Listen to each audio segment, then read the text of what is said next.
نحمدہ و نصلی علی رسولہ الکریم اما بعد فاعوذ باللہ من الشیطان الرجیم بسم اللہ الرحمن الرحیم بل الانسان علی نفسہ بصیرہ۔ ہمارا آج کا موضوع ہے قرآن کی آیت کریمہ کہ اے انسان تو خود ہی گواہ ہے، اے انسان تو خود ہی گواہ ہے۔ اب صوفیزم میں ایک ٹرم یوز کیا ہے حضرت مجدد علی ثانی نے، اور انہوں نے یہ ٹرم یوز کیا ہے، اس کو کہتے ہیں دید قصور، اور اس کا مطلب ہے کہ اپنے گناہوں کے اوپر نظر رکھنا، ہر وقت اپنے گناہوں پہ توجہ رکھنا۔ دید قصور یہ صوفیزم کا ایک ٹرم ہے جس کو حضرت مجدد علی ثانی نے مکتوبۃ امام ربانی میں استعمال فرمایا۔ تو اپنے گناہوں کے اوپر توجہ رکھنا، اپنے اعمال کے اوپر غور کرنا۔ تو مشائخ کرام کا یہ فرمان ہے کہ اللہ رب الکریم اگر کسی سے راضی ہوتا ہے نا تو اس کے عیب اس کی نظر کے سامنے واضح فرما دیتا ہے اور دنیا سے چھپا دیتا ہے، اور اگر اللہ رب الکریم کسی سے ناراض ہوتا ہے تو پھر اس کے عیب دنیا کے سامنے کھول دیتا ہے اور اس سے چھپا دیتا ہے۔ اب اس کی نظر میں جب وہ عیب کھل کے آ جائیں گے تو اس کا کیا مطلب ہوگا کہ وہ ان کو درست کر لے گا، اور اگر اسی کی نظر سے وہ عیب چھپ گئے تو اس میں کیا چیز ہوگی کہ وہ اس کو عیب نظر ہی نہیں آئیں گے تو وہ اس کو کیسے اصلاح کرے گا اس کی۔ اب ہماری کیا حالت ہے اس سارے معاملے کو دیکھا جائے کہ فی زمانہ ہم کس معاملے سے گزر رہے ہیں، ہماری ذاتی حالت کیا ہے؟ تو دوستو ہماری یہ حالت ہے کہ ہماری گردنیں تنی ہوئی ہیں، آنکھیں کھول کے ہمیشہ پھرتے ہیں اور دوسروں کے عیبوں کو دیکھتے ہیں، یعنی اپنے عیبوں کی طرف کوئی توجہ ہی نہیں، نہ کبھی آنکھ بند ہو، نہ کبھی نظر نیچی ہو کہ اپنے سینے کے اندر بھی نظر ماریں اور دیکھیں کہ ہمارے اندر کیا ہے۔ تو اللہ پاک زندگی دے، ہمارے ایک دوست ہیں شفیع بلوچ صاحب، وہ اکثر فرمایا کرتے ہیں کہ انسان اپنے کام کا وکیل بہت اچھا ہوتا ہے اور دوسرے کے کام کا انسان جج بہت اچھا ہوتا ہے، یعنی اپنے کام کی صفائیاں دیتا ہے اور دوسرے کے کاموں اسی کام کے بندہ فیصلے کرنے چل پڑتا ہے۔ تو اس میں یہ چیز ہے کہ نہ کبھی نظر نیچے جائے، اپنے دل کے اوپر جائے، نہ کبھی آنکھ بند کر کے اپنے باطن کو دیکھیں۔ ہمارے باطن سیاہ ہو گئے ہیں۔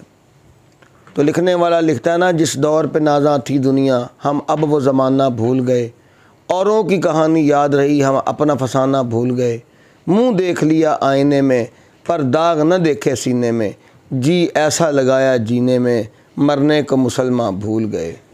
تکبیر تو اب بھی ہوتی ہے مسجد کی فضاؤں میں، لوگوں جس ضرب سے دل ہل جاتے تھے وہ ضرب لگانا بھول گئے۔ ایک وقت تھا کہ رات کے آخری پہر میں اٹھا جاتا تھا اور اپنے اپنے مشائخ کے دیے گئے اسباق کو پڑھا جاتا تھا۔ آج دنیا کسی بزرگ کے ہاتھ پہ بیعت کرنا اپنی توہین سمجھتی ہے، کہتے ہیں لوگ کہیں گے کہ ہم بیکورڈ ہو گئے ہیں۔ بہت ساری دنیا ایسی ہے ابھی بھی جو کہ ویسٹرن ماحول کی عادی ہیں۔ تو اگر اب ہم دیکھیں تو وہ وقت تھا کہ جب رات کے آخری پہر میں لا الہ الا اللہ، لا الہ الا اللہ، یہ ضربوں سے انسانوں کے دل کانپتے تھے، اور پھر ان کو اپنی گناہوں کے اوپر توجہ جاتی تھی، اور اس کے بعد وہ ان سے توبہ کر کے صبح فجر کی نماز پڑھا کرتے تھے۔ سو دوستو، سب سے خطرناک مرض کون سا ہے؟ کسی حکیم صاحب سے پوچھا گیا کہ حکیم صاحب سب سے خطرناک مرض کون سا ہے؟ تو حکیم صاحب نے آگے سے جواب دیا، پتر وہ مرض جس کو انسان مرض نہ سمجھے،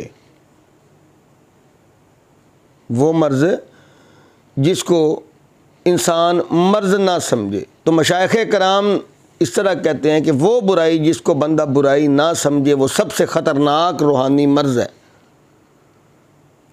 اب اس کی تفصیل میں اگر ہم جائیں تو یہ تو بہت سارا وقت لگ جائے گا، بہت سارا وقت یہاں پہ گزار کے ہم یہ اتنی لمبی ویڈیو کا ٹائم میں نہیں بنانا چاہتا کہ آپ کا محدود سے ٹائم میں زیادہ سے زیادہ فائدہ دیا جائے۔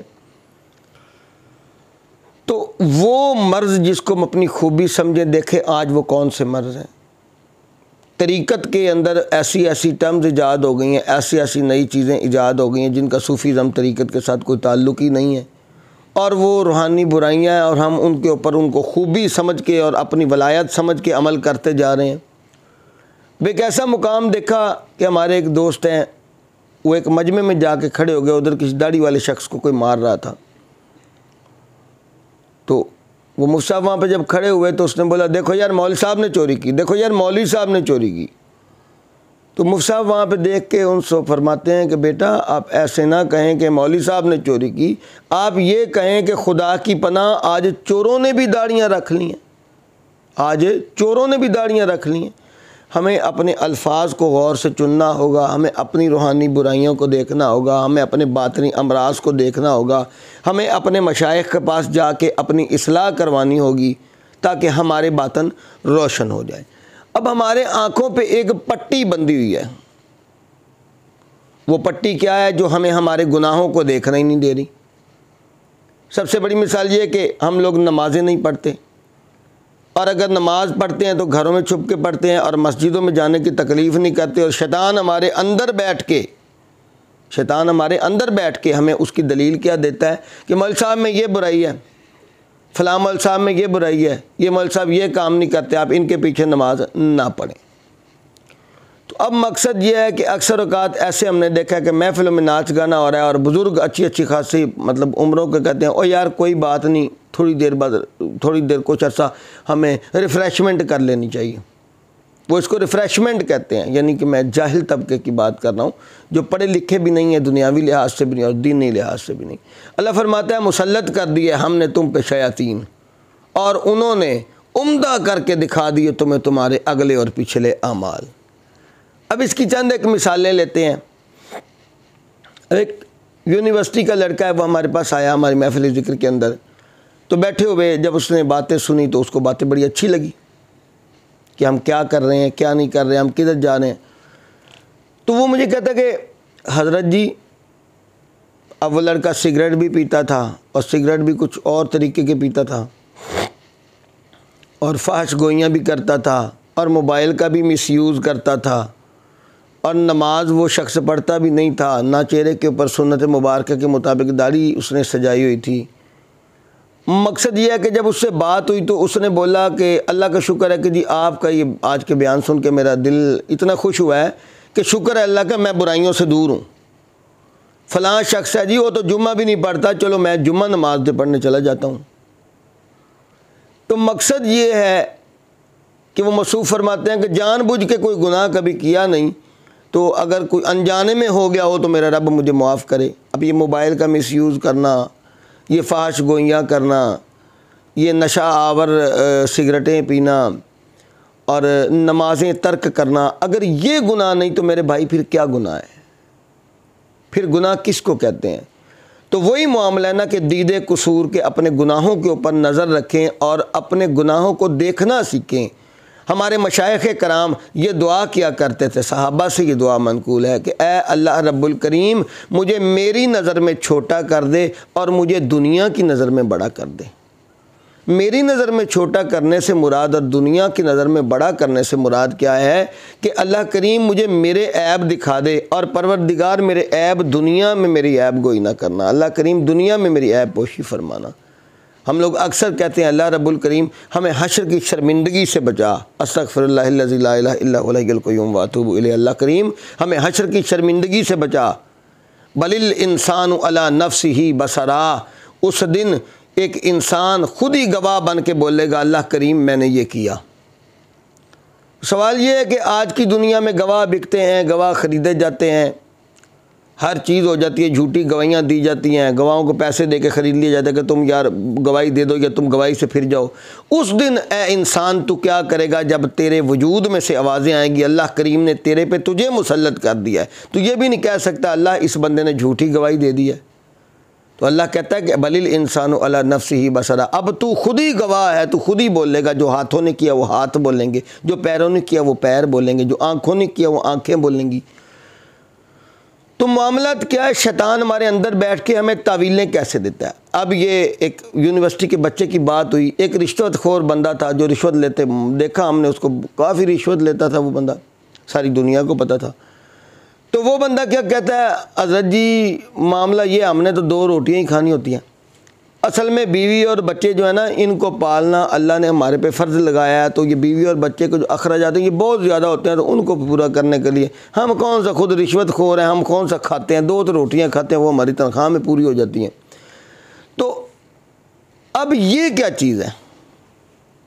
اب اسی طرح ایک شخص تھا، وہ کہتا ہے کہ میرے باپ نے مجھے چوری کرنا سکھائی۔ اب یہ حکایات چند ایک ایسی ہیں جو ہماری اصلاح کے لیے بھی آتی ہیں بیچ میں۔